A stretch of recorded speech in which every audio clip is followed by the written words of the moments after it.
Okay, so that's what happened about 2002. That was a huge transformation of our property rights at that time. None of us knew about it. Well, that wasn't all. They said, you know what? We're a little bit worried that people might wake up at some point and realize that they're getting messed over big time.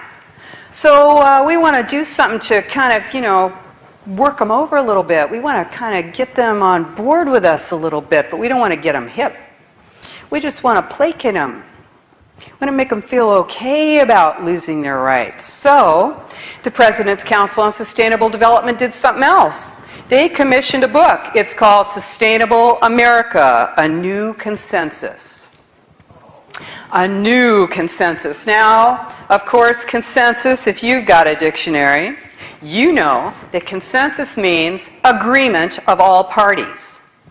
And if you're an old feminist like me, you know what that's like. To get into a room with a bunch of women and you work out, you go over some issue and that you're all working on until you come to an agreement.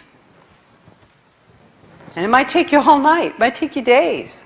That's a real consensus.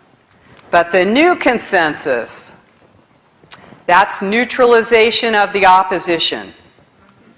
That's neutralizing your enemies. That's right. That's a Delphi meeting. That's going to a fish and game meeting where you're sitting at tables like a kindergartner and given your little crayons and told to write your little vision down like a good little... You're so good.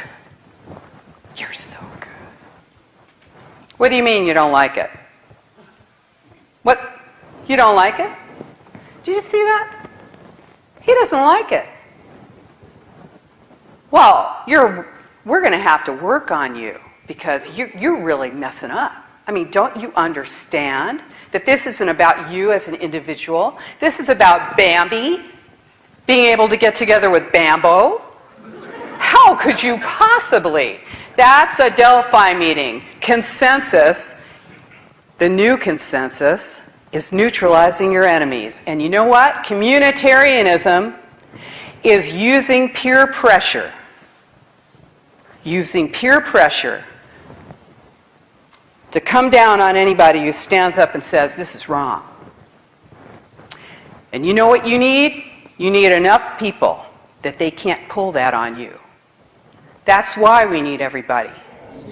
Firstly, I have a bit of a problem. Well, actually, we all did at the table that this card here shows a photo which is not even taken in Capri. So I think that is scaremongering, and I think that should not even be on the card. It was not taken in Capri. So the things that we identified, we didn't actually have any concerns about living here at all. We don't have concerns about erosion or flooding. We only have buses.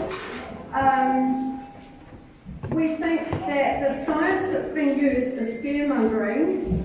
For example, this card, it is irresponsible and implausible since they're using extreme modelling. That's the RCP 8.5H. We have concerns about the CAP process because individual home and business owners have not been notified or consulted that they are in an adaptation zone.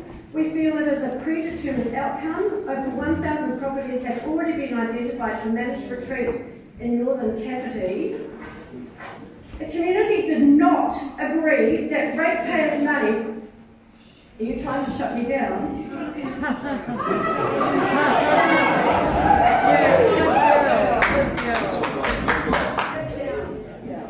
The community did not agree that ratepayers' money be utilised and did not agree that there is an extreme sea level rise problem.